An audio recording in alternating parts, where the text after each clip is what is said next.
Morning, everyone. As Clive said, I'm Sonal Badeo, Transport Innovation Manager for Coventry City Council, and would like to sort of share this particular project engagement and outcomes from it.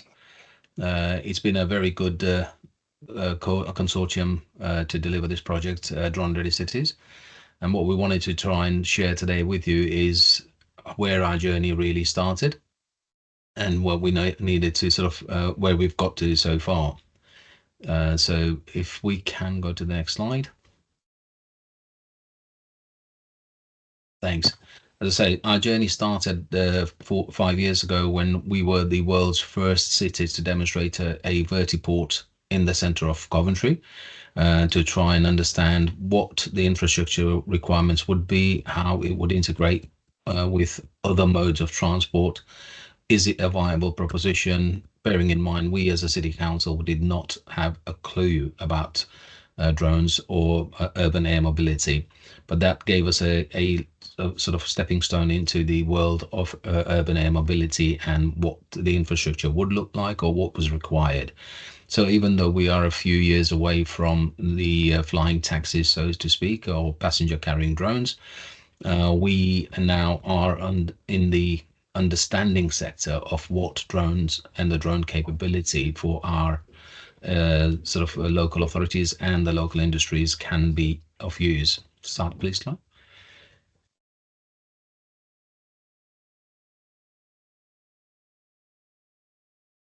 We looked at that vertiport that was showcased there. Is this what we want? Do we really want to have that large scale vertiport that is capable of carrying passengers and larger types of goods?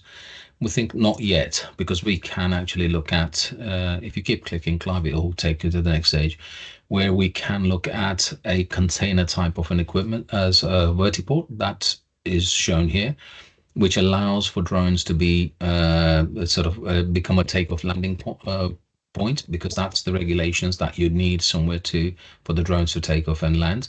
But it'd be an automated process where the drones do carry up to 20 kgs of payload and become a distribution hub. So that as an infrastructure would be a very, very good option for us to start building the network that's required for drones to operate and be useful. Drones can be used for various different type of scenarios, which we will showcase. If I can't cover it, Clive will cover it later in the presentation. We've had many use cases that we have, but to deliver some of those use cases, we do need infrastructure.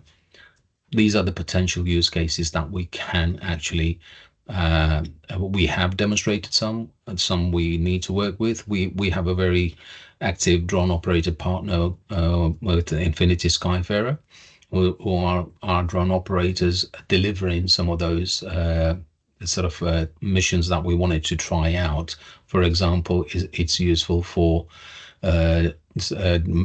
Royal Mail, transport, medical supplies, emergency services, monitoring of flood defenses. There's so many use cases, surveys and inspections, bridge inspections, highways inspections, building inspections, emergency response services, many use cases. Go to the next slide, Clive. Again, urban drone use cases will benefit our society. We were saying, how do we quantify that? Again, when we're looking at, for example, emergency services, blue light services, to get them to benefit from these is how can we support and sort of get the benefits? Will it help us reduce CO2 emissions, delivering social benefits, faster medical supply transport, reducing ground transport, and reducing costs of logistics delivery, creating new business opportunities? These are some of the key benefits that drone operations will deliver. How we do that is something that we are, as part of this project, we're trying to deliver. And if we look at blue light services, for example, most modern vehicles have a system called eCall. And when an emergency call goes out, an incident happens in that vehicle, a call is made to the emergency services who discharge all services, fire, ambulance, and police.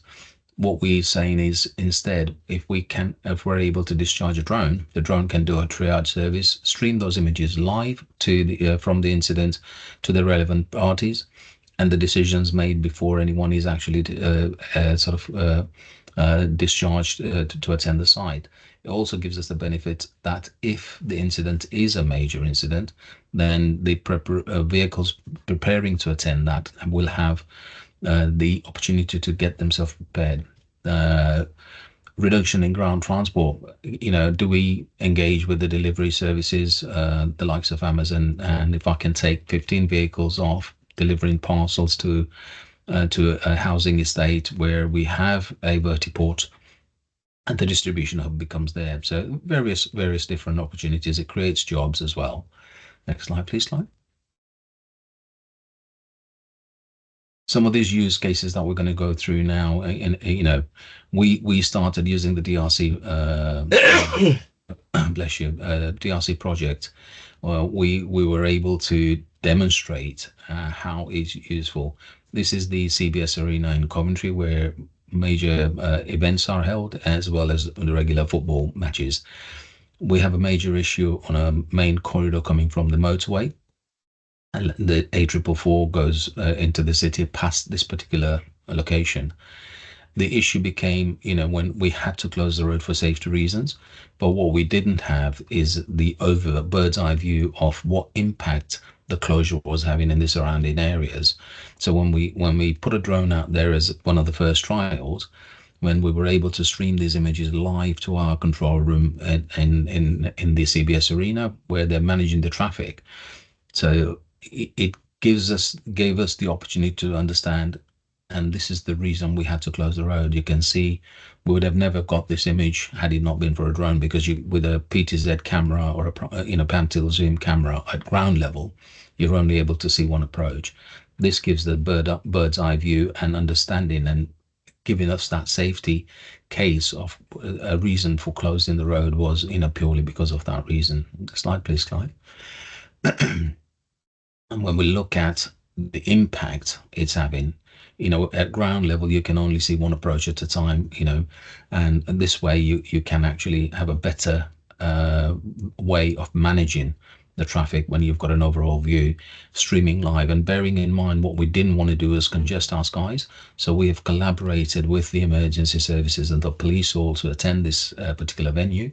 So rather than having two drones up there doing the same thing, we share these images with emergency services. It gives us a better coordinated approach to try and alleviate some of the, not just the congestions, but the safety issues as well. Next slide, please, Clive. Again, use cases, areas that we need to, when we look at just capturing that image, holding that data is very important to us. In the past, local authorities, and a lot of you on this call will probably resonate with this, is we collect that data, then we give it to someone else to do the analytics for us, and then we buy it back. So it's costing us twice as much, and the data is always sort of shared or given away. With this particular approach, what we've done is we've brought the data back into house and hold it on a central repository. We're then building AI on top of that. So when we're looking at validating around about if we have a particular need to put traffic signals on those, or to see what the traffic flows are, what the heat maps are on that particular road during congested times or during event times, then we're able to build that AI on top. But the asset is ours and the data is ours, and we're able to then share that with any other resource or any other division within the city council or anyone else who wants it. The image which is on your far bottom left, where it's the hospital, and the hospital had an issue where patients were getting late for their appointments because the highways were always clogged. And over a number of years, we've tried to address the issue, and we could see that there was an issue within the car park, but the hospital said, man, we don't think so. I think it's the highways. So we put a drone out there, and very quickly were able to gather the evidence that the highways were fairly clear, but it's the barriers at the car park entrances was delaying, which was building up the traffic on the highways so people couldn't get in. So getting that evidence to help make a case, or at least show the either the complainant or the occupiers of that particular area what the reasons are. Next slide, please, Clive. Gathering that data and getting that quantified and getting, as I said, rather than paying someone else to do the analytics, we're able to do this in-house, or the drone operators have the technology and the capabilities of gathering that for you and then sharing that. And that comes at a very inexpensive way of gathering data and getting the data in a format that's useful and can be shared with others, with real time times and the occupancy and the flows of the traffic. And these are primarily traffic related issues that we've done, but we've done more and more use cases as we've gone through. Next slide, please, slide. Again, primarily, and rather than going through, I'd want to leave some time on that school. This is at the back of the hospital again, where the hospital were complaining that there were residents were complaining that they were having issues trying to get in and out of their houses at times when the highways were busy.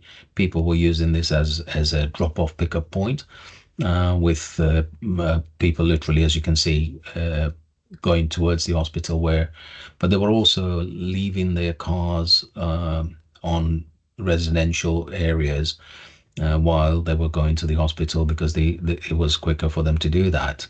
So when the residents complained, we put a drone out there and very quickly realized that the cars that were there, when we actually went out and asked them why they were actually paying for their car parking on people's drives. People were selling their drives as a car parking space and making revenue out of it. Again, something that we would have never picked up while doing on an ordinary way. So this just helped us to get a better understanding of not just the congestion, but the real use cases. Next slide, please, Clive. This was another use case that we used where the residents were asking for on-street parking. So we considered it because it was at the adjacent to Costco's, and every time the Costco site got full, people were driving and leaving their cars, as you can see on the footways to walk across. So if we can have residential parking, then at least we won't. So we were considering doing that, and the team that were looking at it requested to say, can we get the footage to see what it was like? And there's the evidence why we couldn't put on-street parking, creating that, because that's the route in for Costco delivery vehicles to coming in. So very quickly we had to then share this with the residents to say these are the reasons we can't, and have another look at what else we can do to try and mitigate people just using that as a car park when the Costco car park was full. Next slide, please. Again, gathering, as you say, this is the data that comes in. You can see that Costco's car park and the peak times and when the impact was having. So gathering that data using some of the work that we're doing, it was very useful for us. Next slide, please. This is again, as I mentioned, about the ecosystem. When an ecosystem's made, all the emergency services are discharged. We were able to showcase this. An autonomous vehicle with no drivers having a collision. This is obviously a mock-up, and you can see the airbag being deployed. But rather than sending everyone out, we were able to send a signal to a drone in a box. The drone then was discharged, had a look at the incident, sent the images directly to all the relevant people to assess whether the need was there for all emergency service to be there, or was it just a minor shunt and the airbag was deployed. And it's just a council, there might be a slight delay, and then we're able to share that message and share those details with all the relevant parties. So it's sort of merging technology and AI built into various different scenarios that we can do and how we can benefit with the use of drones. Next, please, Claire. That's actually your last slide in the pack, Sunil. That's perfectly timed. Then at least this way, as I say, Umi's on the call. Unfortunately, I've got to jump off the call for health reasons. I've got a dental appointment. I've got to be back, which I can't miss. But if there are any, do you want me to take any questions? If there are any desperate now, Clive, or will you be able to? If you have time, we I can take a have. couple of questions, and then I'll move on to the project overview. Yeah. I've got time for a couple of questions. Has anybody got any questions? If you can put your hand up, that'd be great. Looks like you're getting off lightly, so now. Thank you, guys. Thank you very much for joining, and I hope you find it very useful. And again, our details, Clive will share with you later. We're more than happy to still assist you further if you need to. Any further questions, drop us out. There is Rosita. We have got a question. She's a colleague from mine from Leicestershire. I can tell you I that. know. Hi, Sunil. So nice to see you. It's good to see you. Wow. I love how you said, well, we didn't know anything about drones because, yeah, in Nottingham, similar situation. But, trying to I was really interested to just come along and listen to what you've done and what opportunities there might be. I wondered if you or a colleague could speak to the sort of costs and efficiencies and savings and what kind of results, how are you evaluating the use cases and what benefits you've seen from a financial perspective? I'll take that Thank one. you. That's a great question because I've got some slides that'll do exactly that for you. It will. Clive will cover that, but in literally a very short answer, as in the experience was, as you know, my background is in transportation, managing traffic, and all that, closing roads and things like that. How you quantify the savings is also a different thing because there isn't anything that we have as a base at the moment. But Clive will give you some figures in, what's the CO2 emission savings? What, you start spreading out what the cost savings could be. So if you're doing things like bridge inspections or something like that, then you don't have to close the road now. Just put the drone out there, gives you an image. If you're doing highways inspections, you can put a drone out there, get that data, share that data, and do the analytics sitting in your office because they can stream these images live to your offices. So the cost savings do come out, and the trials that we've carried out, we've seen it as a favorable way to try and get the data that you need, Rosita. And there's a question in the chat as well. What AI was used and what sort of cost to analyze the video stream? And that very, very, very, very good questions, whoever that was, because again, what is it that you want? Do you want numerical numbers on it? It's a different portal for that. We're also looking at getting some LiDAR images.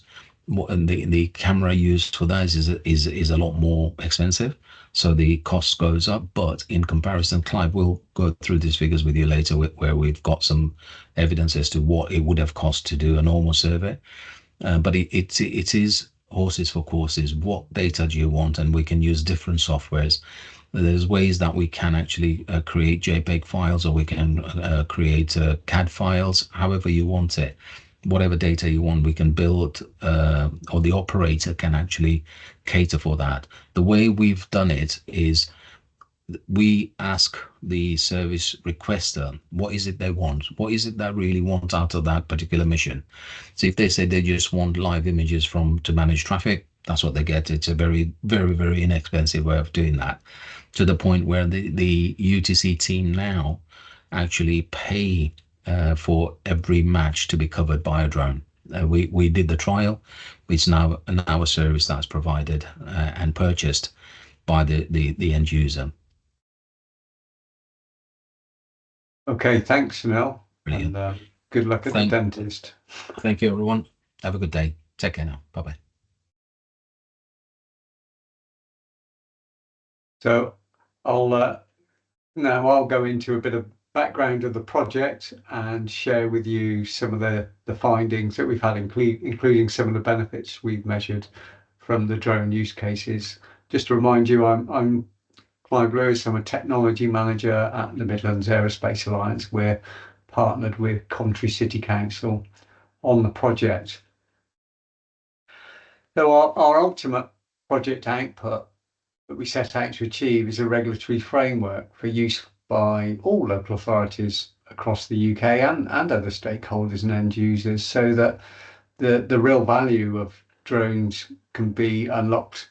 We set out in the urban environment, but actually, yeah, it's being used in rural environments as well, and defining any other necessary drone trials that we needed. But we've actually managed to do quite a good range, as you'll see when I show you the list. Now, at the moment, generally flying is permitted only within visual line of sight. You have to be able to see your drone, and that's up to a limit of 500 meters. There are cases where drones can be flown beyond visual line of sight, and that's by exception at the moment. That has to be with an application to the Civil Aviation Authority, and a temporary permit may allow you to do that. But the CAA is working on this to gradually make beyond visual line of sight flying more and more routine. And by 2028, it is planned that that becomes more routine. Now, that's the aviation regulation viewpoint. Our concern was more about what's happening with non-aviation regulation. When drone use is taken up much more, as we expect it to, because of the benefits that it offers, and flying beyond visual line of sight is more routine, we were concerned that people might come up against other barriers with other regulation. So we had a look at, particularly for local authorities, because outside the aviation regulation, they're probably going to be the de facto approver of drone operations in their area. You know, who is it that is going to be concerned about where there are local air corridors, or providing local data on where there's going to be a crane in 2 weeks' time, or defining no fly zones and local buying laws. Now, these are things that a local authority might have to do, working together with the Civil Aviation Authority. And the Civil Aviation Authority, you know, is neither going to have the capacity or the local knowledge to be able to do that all on its own. So that collaboration between the two is going to be important. Beyond the aviation regulation, then there are considerations for local authorities in, you know, what supporting services might they need to provide. That could be policing, that could be utility infrastructure, you know, for charging, say. Who is it that's going to ensure security? A local authority would obviously have an interest if dangerous goods were being carried over their territory, and protecting the environment. This was one particular area of interest we found with local authorities. You know, what about my sensitive area for wildlife, or is there going to be a great amount of noise in particular areas over the territory? So to figure out where the challenges might lie, and to provide a framework that would allow local authorities to overcome any barriers, we set out in September 2023, first of all, looking at all of the use cases that we could identify. Much of that came from previous research. And we pulled together all the use cases and benefits. Then we had a look at the regulation around the world to see whether there were pockets of really good practice that we could adopt. And the case is that beyond the aviation regulation, not really. Yeah, it's pretty much the same around the world. From this, we were able to draft our regulatory framework, and we wanted to test that with people in the know. So we had a stakeholder and regulator workshop, and a number of you took part in that, which we're very grateful for, where we tested out that framework, had it reviewed, and identified some areas for improvement. Incorporating those led to our first issue in November last year, and since then we've made some minor developments as well. And I'm going to share with you shortly a QR code where you'll be able to download that framework. So if you're interested in it, please have your phone ready. And to test this framework, stress test it, and to identify the benefits, we've been able to fund a number of drone demonstrations within Coventry City Council, some of which Sunil has explained to you, plus some others with other local authorities as well, and one charity. Now, in a minute, I'll show you the full extent of those. So in terms of what we found with regulation, you can see that QR code top right there if you want to download the framework. There'll be another opportunity at the end of the presentation. At the moment, for the majority of use cases, the regulation is not a significant barrier to operations. As long as you're cognizant of it and you take the steps to comply with it, then all of these areas of regulation aren't going to stop you doing the kind of drone operations that we can envisage at the moment. Going into the future, there are some areas that we can see need development. In the aviation regulation, as we've already discussed, flying beyond visual line of sight, so that becomes more routine. And there are some particular areas in the carriage of dangerous goods that are not yet addressed by the aviation regulation. The carriage of dangerous goods by drone, most of the regulation that applies there now was rapidly developed during COVID to allow transport of samples and medicines, but there are some other areas that need development, in particular radiological products. You might wonder, why would you want to carry anything radioactive with a drone? Well, the transport of radioactive isotopes for therapy is quite an interesting use case, because the isotopes can often have a very short half-life, possibly even 30 minutes. So getting them quickly to their point of use is quite important. We found a number of areas in planning where, if we're looking at drone hubs, the kind of images that Sunil showed you with a drone hub, then there are going to be some issues around planning. There's some of the planning issues are covered by aviation law, some by non-aviation law. There is a specific area of planning within aviation law. Across the two, common planning definitions are needed. There's not a shared language between them at the moment.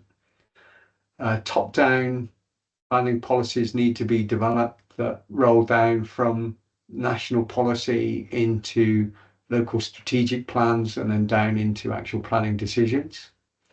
And to make planning decisions, people are going to need the evidence on why a drone development might be needed and what the consequences of it could be, so they can make informed decisions, and guidance on how they make those decisions. There is no clarity in writing on permitted development rights at the moment. How big a drone box could you put somewhere as a permitted development right? And that also relates to the use of sites. So, as an example, if you had a ground transport distribution hub and the owner wanted to operate drones from that same site for logistics purposes, is that a change of use? That's not clear. And also, some of the airspace around aerodromes is safeguarded, by planning law. You can't just go and build a skyscraper up into that airspace. Will that apply to drone operations? In the area of electronic communications, in the future, there could be challenges around the adequate bandwidth. So maybe something needs to be allocated.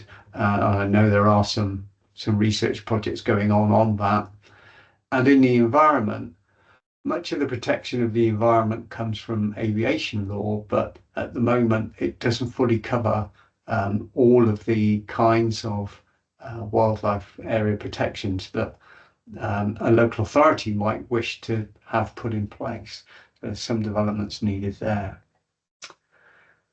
In terms of our demonstrations that we've been able to fund, we We haven't completed all of these yet. Some of them are underway, but there's quite a variety. You can see there's quite a long list for Coventry City Council, but there's some very different ones for some other areas.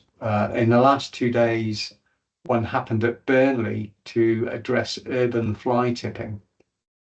So a drone flew on one day to capture what rubbish there was in the streets. Then there was the cleansing process where the streets were cleaned and the bins emptied. And then the drone flew the following day to see what new things had appeared in the street. And if there's a sofa in the street that the day before was in somebody's back garden, then they'll be spoken to. The evidence is there that they may have been fly tipping.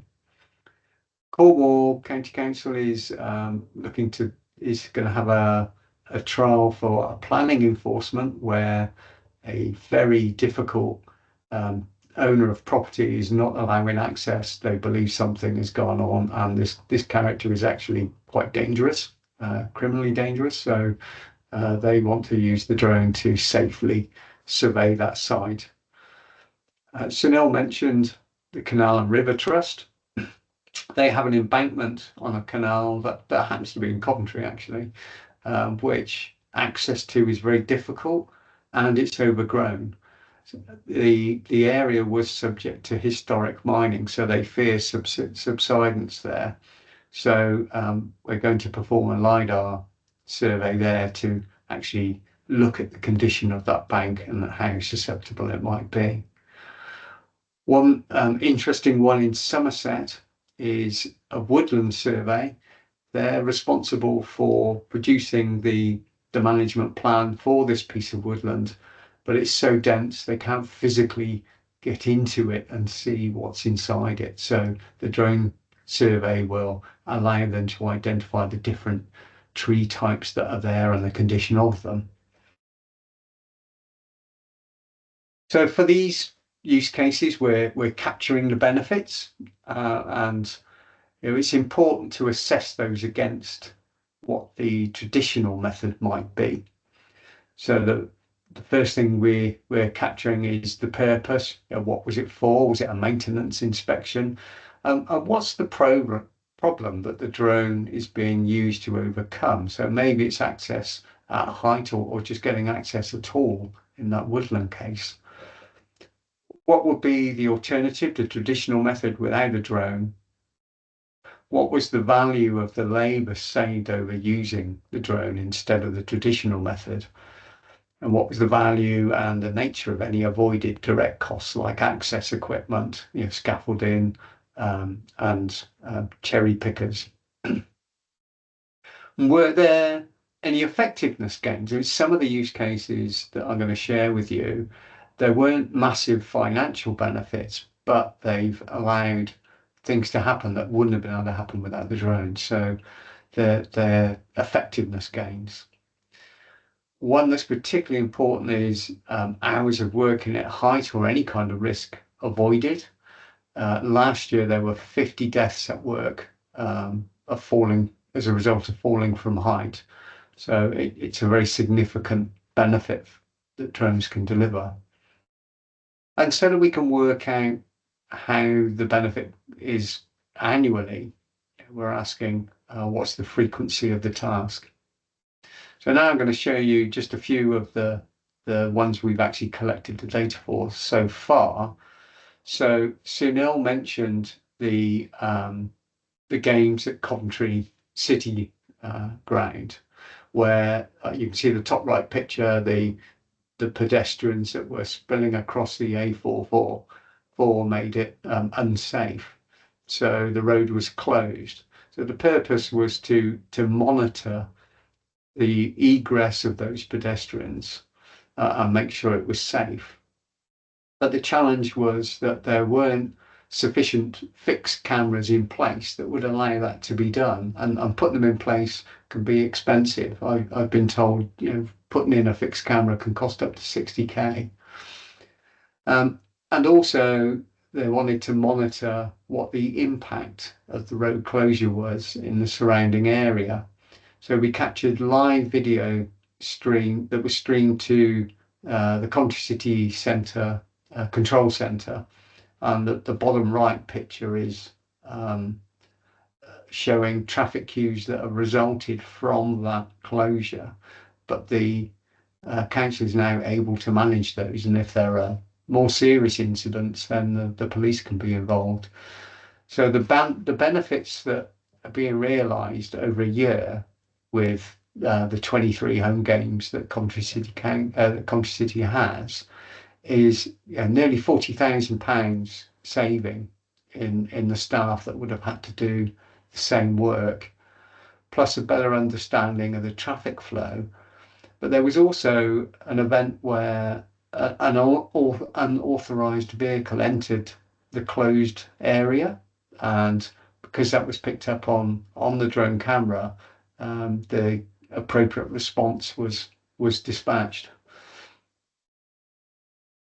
This example is for an educational establishment. There's a complex of buildings here for schools, and the council wanted to understand the building's exterior condition, including the roof, to see if it was feasible to fit solar panels and to understand any heat loss as well.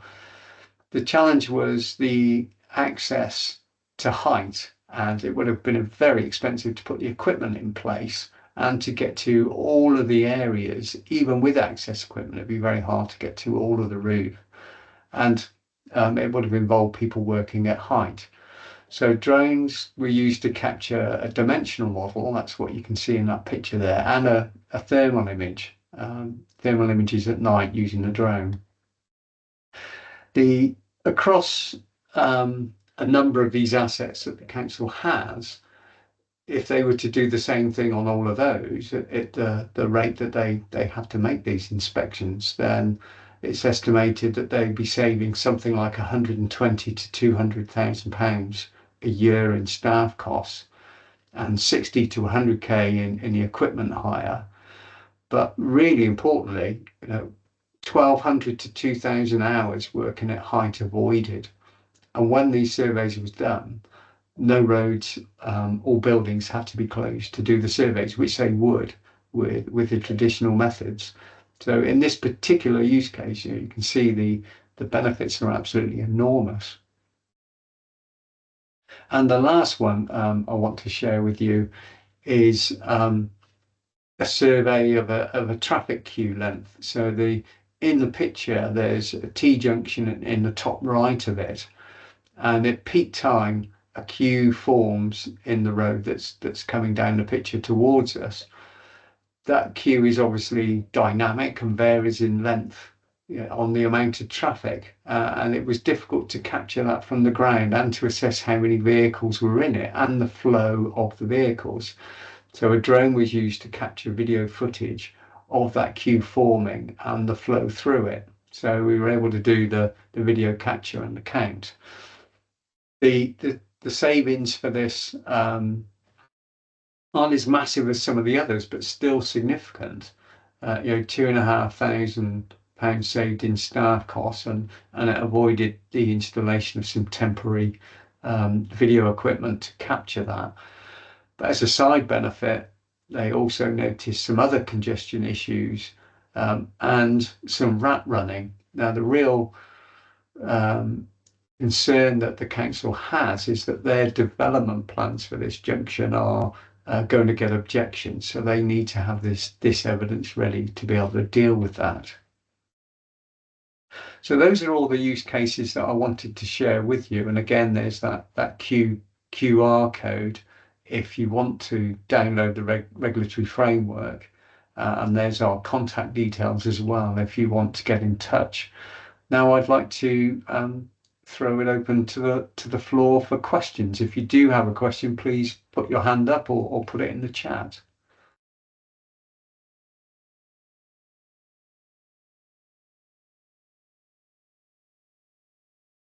Chris. Hi, Clive. Thanks for taking us through that. That's really interesting. Thanks, Chris. Bit of a loaded question. So, Chris G from BSI, British Standards Institution. There's obviously lots of gaps in regulation that you've been able to identify, Clive. And I guess regulation can kind of take a while to mature. So where do you see the sort of priorities for standards to be able to fit in terms of supporting drone-enabled cities? Because obviously we're working with the CAA in terms of supporting the sort of more aviation-related standards, but it also feels like there are a lot of opportunities around built environment, for example. And Yes. perfect timing, the doorbell's just gone, so but I'll ignore it. I hope it's not an important package. Yes, I think you're right, particularly in built environment and probably in charging infrastructure. If there was a drone hub, then you're going to have a significant amount of charging going on there, and the regulation for charging anything else apart from your car, it just isn't there. And the standards that make that safe. And Midlands Aerospace Alliance has actually been involved in another project looking at the charging of electric vertical takeoff and landing aircraft for passenger carrying. And there's a long way to go to get to an agreed and safe standard for that. And we've got a bit of a VHS Betamax situation going on as well. So I think around planning, built environment, electrical safety on charging are some of the key areas. Most of them, the ones, as you saw that list, are generally a green tick at the moment. But I think it's when we get to volume and the bigger installations for planning and building regulations. Thank you, Clive. And if there's anything, a separate conversation that it's worth us having in terms of, anything that we can carry forward from a standardization perspective, obviously be interested to have that chat. Thank you, Chris. I've got your number. Thanks, Clive. Gordon. Thanks, Clive. And we saw each other yesterday. I know you're doing some outreach to some other local governments. I guess it's sort of a point reflecting on both that and this, that, well done for all the great work. And I don't know if there's others on the call who you're sort of broadcasting to on this, but I think that work you've done to my mind, to unpick the good news story, that to understand the return on investment, the paths to investability and use and reward in using drones. I think that to me is the kernel of a really big opportunity. And in our government world, sometimes we look only at the sort of the risks and the regulatories and the threats, but actually just showing and telling and getting a coalition of the willing to go out and advocate and adopt, I think is probably the most powerful opportunity that we're sitting kind of at the doorstep of. And I guess it certainly comes across to me, but I don't know if it comes across to other people that there's a lot of within visual line of sight, within the regulation, easy use cases that people, businesses, local governments, everybody across society can use. And we should be sort of supporting that. And you and I are working with others on a sort of drone adoption, return on investment type discussion. But I wonder if you've got any thoughts on those, how to keep that ball rolling. And you said you went to the local government association event and got some clients there, but how do we kind of keep that ball rolling, that you can do this stuff, it makes sense, it's allowed, and it's positive, and kind of ignore the antis and the criminals and all that kind of, oh, I don't want drones here, just really build a positive. How can we do that?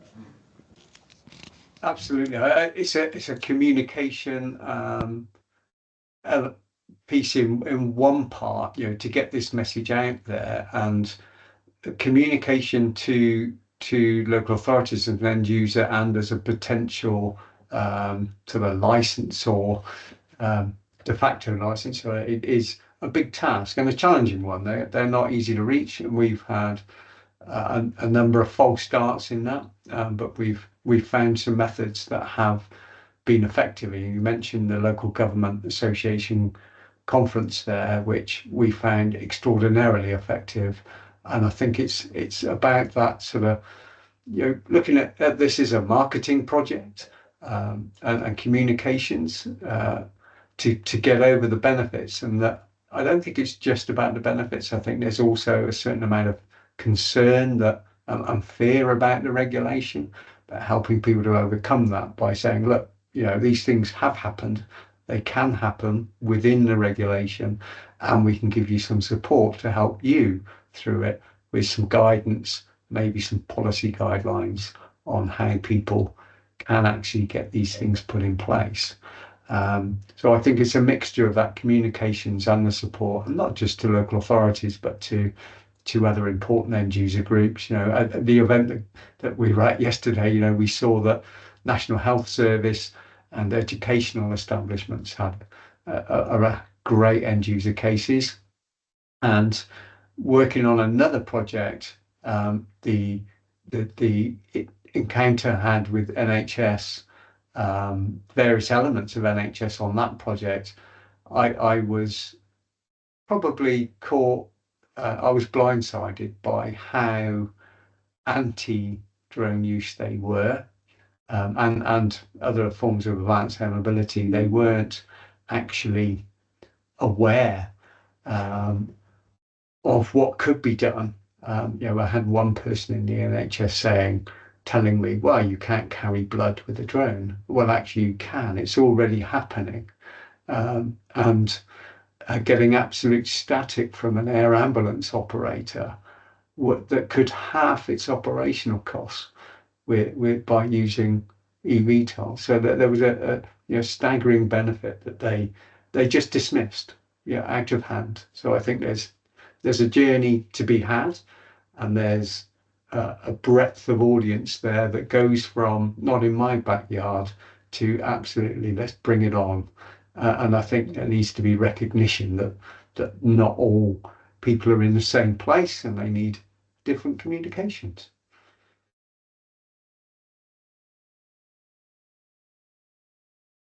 I can't see your first name there, Mr. Webster. Sorry, Matthew. Hi, sorry, Matthew from the Regulatory Innovation Office in DSET. Quite a novice question here, I think, but how are you finding people to fly drones?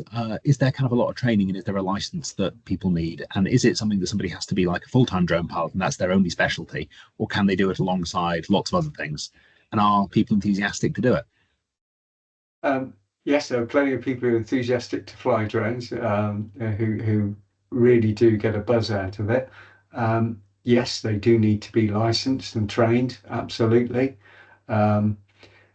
The level they get trained to and the amount of training that they do depends on the kind of flying and the kind of operations they do and the kind of vehicle they're going to be flying.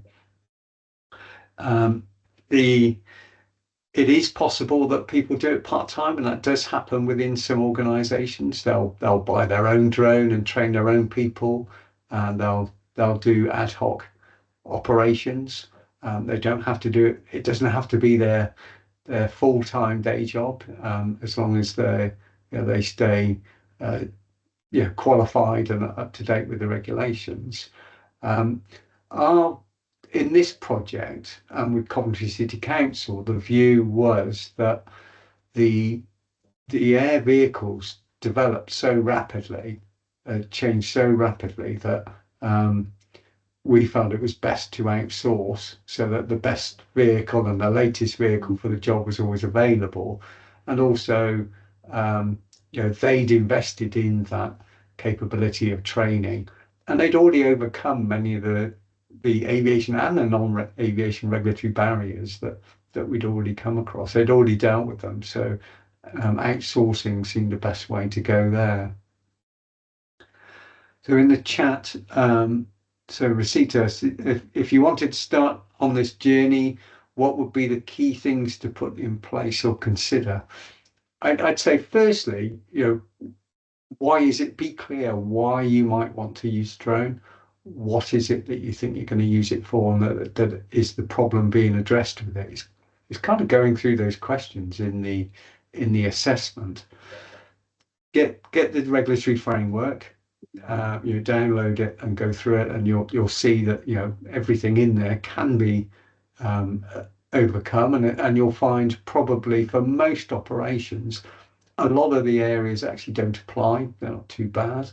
The main element is complying with the aviation regulation, and talk to us. We can help, certainly.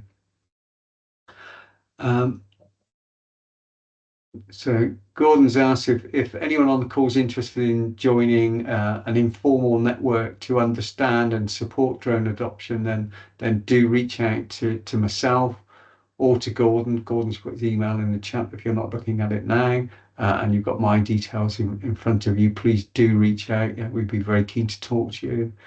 And Sunil's reminded us he's probably sat in the dentist waiting room. He's reminded us that the council's also very happy to help support others on this journey. It's been great for them, and they're keen to see others take that journey as well. Have we got any more questions?